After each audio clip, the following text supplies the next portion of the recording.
Today, I've got another smartphone review for you guys, and this one, in my opinion, is particularly interesting. We're talking about the Xiaomi Mi 6. So the cool thing about this smartphone is that it packs high-end specifications like a Qualcomm Snapdragon 835 SoC and dual cameras on the rear, but it costs just a fraction of the price of today's other flagship smartphones, falling in the $400 to $500 range. This makes it a pretty attractive offering for people that want to get all the top-tier hardware that you'll find in guys like the Galaxy S8, the LG G6, the Pixel XL, and so forth, but don't necessarily want to spend the $600 or $700 that those devices retail for. Before I get too far into this review, I do want to give a shout out to GearBest who helped me acquire my Mi 6 to review today. As Xiaomi don't sell these phones in the United States or Australia, if you are interested in getting one, you will have to use a site like gearbest.com to import one. They've kindly provided us with a coupon code so you can buy the 128 gig flagship Mi 6 model for the very affordable price of $500. You'll find that links to that in the description below, and I might throw an extra coupon code for the entry-level model as well at a reduced price. So definitely check out gearbest.com. All the links and coupon codes to buy the Mi 6 you'll find in the description below.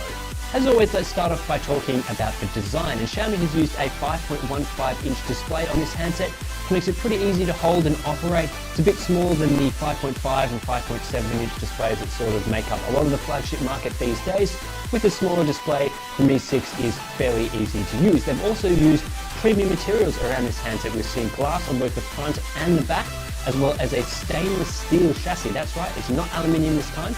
It is stainless steel around the edges, and that gives it a very nice build quality in terms of how seamless the transitions between the metal and the glass are. This is a cheap handset from a Chinese OEM. Sometimes we expect pretty shoddy build quality, but Xiaomi has definitely pulled all the stops out to provide a very well-built device that looks pretty nice in general. I do have some concerns about using glass on both sides. The primary one to this is that it is very slippery to hold. And one of the issues that I have with the Mi 6 in particular is that while they use stainless steel around the edges, they've applied the same glossy finish as they have to the glass panel that can make those edges pretty hard to hold. It's not as slippery as something like the Samsung Galaxy S8, but the fact that they've made it glossy on those metal portions as well as on the back, and again that glass is curved slightly to either side, can make the Mi 6 slip out of your hands at times. That's not necessarily something that you'd be looking for in a smartphone. You know, if you drop this, there might be a chance of that back panel shattering. However, I do think that it is a bit more durable than the Galaxy S8. The primary reason for that is that the front panel does not use a curved glass display or anything like that. It's flat. It seems pretty durable, but my main concerns are how slippery it is. As well, the glossy finish, it doesn't make it feel as premium as some of those handsets that use more of a matte metal finish. I think this sort of falls towards the lower tier of smartphone designs from a premium look standpoint. Then again, it is a bit cheaper than the top tier smartphones, so maybe that's one of the things that they're trying to aim for here. And of course, the other issue with glossiness is it's a massive fingerprint magnet. The back panel of this smartphone is extremely reflective, extremely glossy, and as soon as you touch it, you are going to get fingerprints all over it. So beware that you will need to clean off your Mi 6 quite frequently if you do prefer that grease-free and grime-free experience for your smartphone every day. You will notice on the front panel that Xiaomi hasn't gone with a larger expansive display. This is a fairly typical 5-inch 16:9 aspect ratio display on the front, and that does lead to massive bezels. I think that even if they weren't targeting those sort of larger and expansive displays, they probably could have shrunk down some of the bezels on the front panel here. One of the things they have included is a fingerprint sensor below the display, as well as capacitive buttons on either side. You will see here that there are no icons used to indicate whether each of these buttons are back or the app switcher. That's because in the software settings you can switch the order of those two buttons, and the fingerprint sensor doubles up as a home button as well. If they decide to shrink the bezels, I think they could have moved the fingerprint sensor to the back of the handset, shrunk down the bezels a little bit. And one of the advantages that you do get here is that on the back panel, it's fairly clutter-free, and it has a fairly sleek and minimalist design here with those two rear-facing cameras found up at the top. Perhaps the most disappointing feature of all about the Mi 6's design is that it doesn't have a headphone jack. Xiaomi has decided to remove this feature entirely from the Mi 6, and I hate it. I mean, there's no real reason why a smartphone company can't use both the USB Type-C port and a 3.5mm headphone jack on their product. You can have the benefit of both worlds. People can use their traditional headphones, their analog headphones that use that 3.5mm headphone jack, and new digital headphones, either Bluetooth or USB-C headphones, if they had bothered to include both ports, but they haven't here. You're stuck with using a dongle. Thankfully, they do include a dongle in the box, but that doesn't really solve the problem for a lot of users that simply want to plug in their traditional 3.5mm headphones directly into the handset without any dongles. However, despite the fact they've removed the 3.5mm audio jack, they are including stereo speakers on this handset. There's one speaker along the bottom edge, as well as using that in-call speaker on the top above the display to provide a stereo experience. It's a little bit unbalanced because the speaker on the bottom is louder and has a bit better audio quality than the in-call speaker, but if you're playing games and things like that, it's always nice to have stereo audio on your smartphone.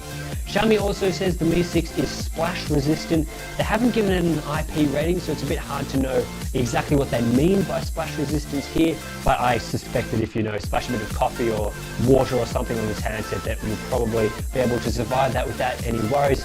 I wouldn't be taking this into the shower or using it for underwater photography or anything like that. It's not water resistant, it's only splash resistant, but it's always nice to have a bit of extra protection for your high-end smartphone.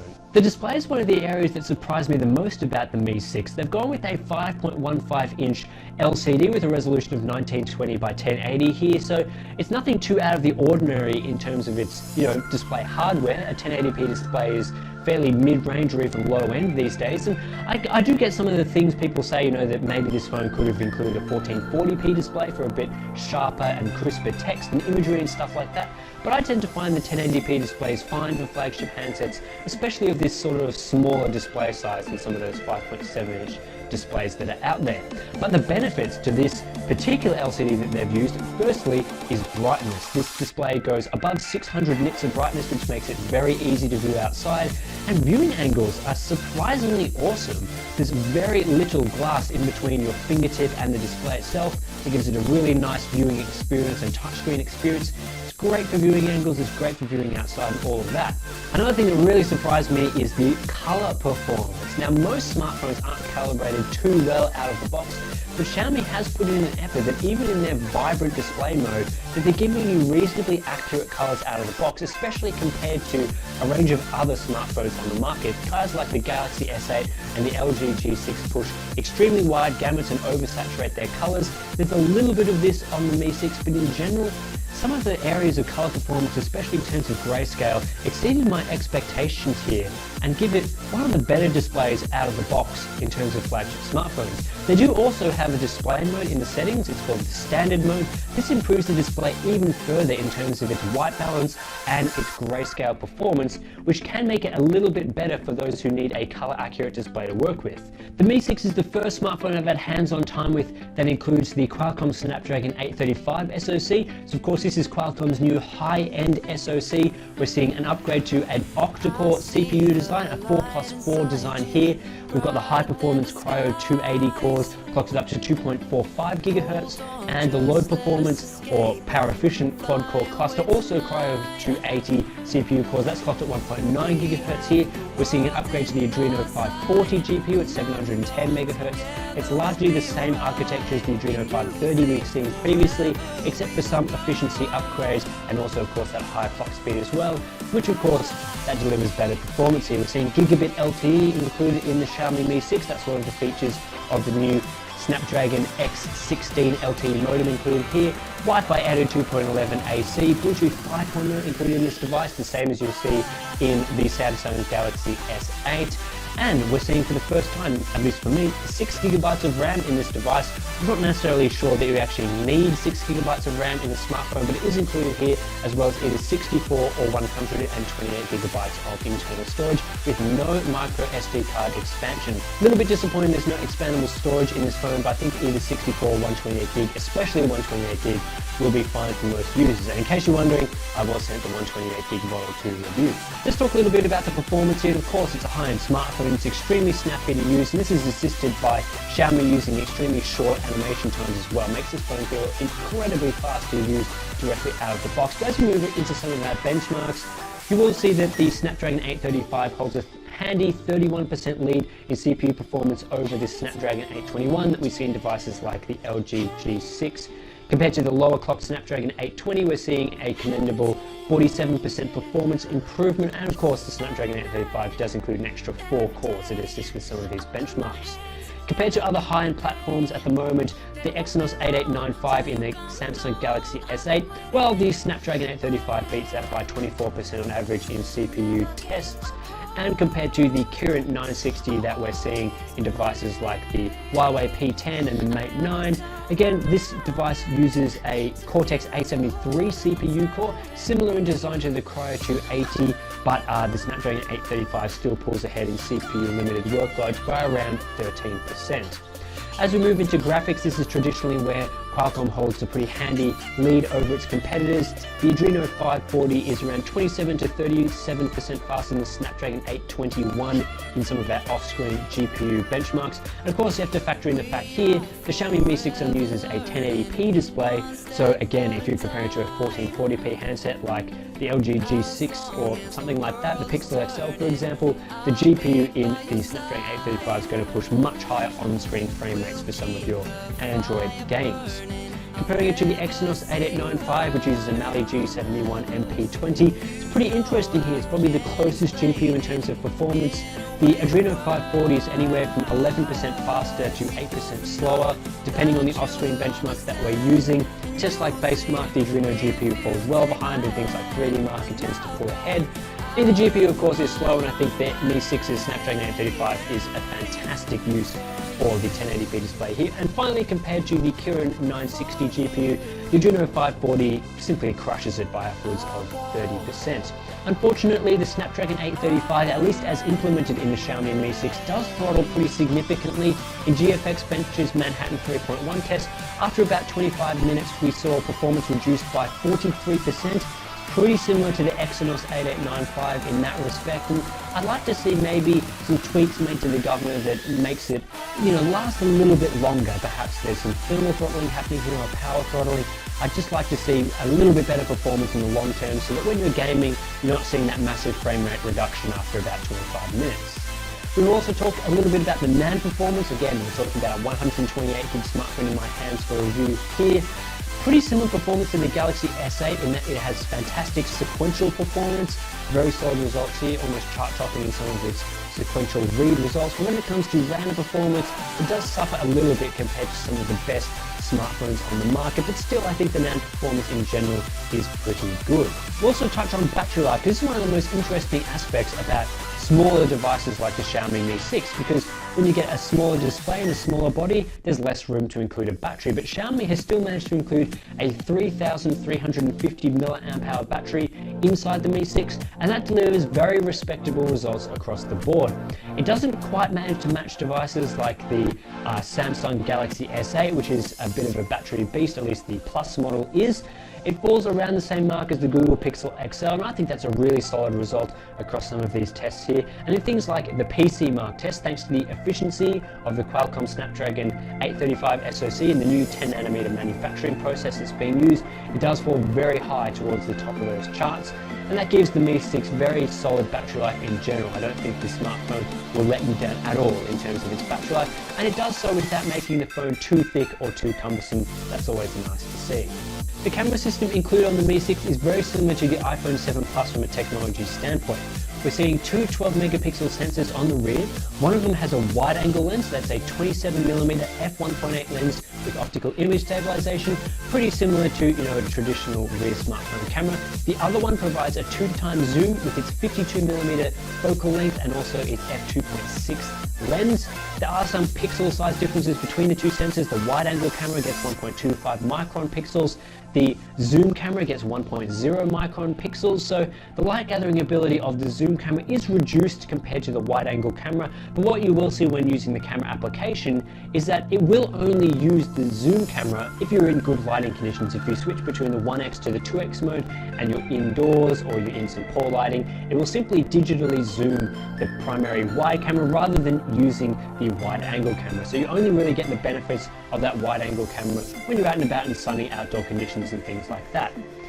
That said, I do find the wide angle camera to be pretty useful at times. It gives some nice depth of field even though it's an f2.6 lens, thanks to its additional focal length. I tend to think that some of the photos that I produced from the wide angle camera weren't quite as good as some of the zoom camera photos, just from some things like its detail and also its color balance. The photos produced by the wide-angle camera seem to be a little bit colder than what you get from the zoom camera. That's a little bit unusual, and also the detail, again, slightly better from the zoom camera. However, in general, I feel like the camera quality provided by either of these two rear cameras isn't quite as good as we see from some of the top-end smartphones these days. Things like the Galaxy S8, the Pixel XL, the iPhone 7, even the LG G6, all of these cameras put a high emphasis on post-processing in terms of the camera images so that you get better saturation, better metering, better white balance, and all things like that. Some of the photos that I took with the Mi 6, they tended to be a bit underexposed when it came to cloudy conditions that made the photos a little bit too dark, and inside and indoors, just not quite the same level of saturation and dynamic ranges I'm used to seeing on some of the other high-end smartphones that are available on the market today. One of the things that is good about the Mi 6's camera is the HDR mode. There's no automatic HDR, which is a bit of a disappointment, but I'd highly recommend for anyone buying the Mi 6 to simply enable the HDR mode all the time, because it improves a lot of the aspects to the camera, including its dynamic range, of course. That's improved. It leads to better contrast, and just in general it makes the images that you take outdoors pop a little bit more. It also tends to improve the color saturation a bit, and that's always nice to see, and it makes photos brighter. I feel like the HDR mode should be automatically on or included on all the time. Maybe that was something that Xiaomi decided to, only improve the processing of the HDR mode or something like that. But I just feel for most people, leave the HDR mode on, you'll get much better results in the Mi 6's camera. Still not quite as good as some of the top-end cameras out there, but having that additional feature at the expense of some camera performance is always nice to see. Those who've used a high-end Xiaomi device before won't be too surprised by the software offering included here. They're still using MIUI, it's version 8.2 on the Mi 6 here. That's atop Android 7.1.1, so it's running all the latest software, and that's nice to see. Xiaomi's skin, not too huge of a fan. The design that they've used here feels like it needs a little bit of an update to some of the more modern design languages that we're seeing across Android. Some of the features like the way that they sort of handle some of the notifications included in Android, it's not as robust as what we see from stock Android with the expanding notifications and things like that. Some things like the settings menu feel a bit too iPhone-y for my liking, and a lot of settings are hidden under some menus. Can be a bit confusing to navigate areas like that, and just the general interface in some of their stock applications. Again, I'm a huge fan of stock Android. I love stock Android and some of the more clean implementations. Even things like TouchWiz on the latest Galaxy S8 isn't too bad. The Mi 6 is a very heavy skin. I'm not sure that everyone will like what it brings to the table. Another issue, again, bloatware is included on the Mi 6. I'm thankful at least this version of a Xiaomi device I've reviewed does come with a Google Play Store install out of the box. I have reviewed Xiaomi devices in the past that don't include this for the Chinese market. Very annoying to try and download that stuff, after the fact, but at least you get the Google suite of applications included. All the translations and everything are very solid in Xiaomi's latest versions of their software offering. I just feel that they need to cut down some of the bloatware, maybe adjust some of the areas of their software skin to make it a bit more pleasing to use every day. But a bit closer to stock Android would be appreciated here. Obviously, the biggest selling point though for the Mi 6 and all of Xiaomi's previous Mi devices is the price point. If you do live in China, this device will set you back the equivalent of $360, which is a fantastic price to pay for the hardware.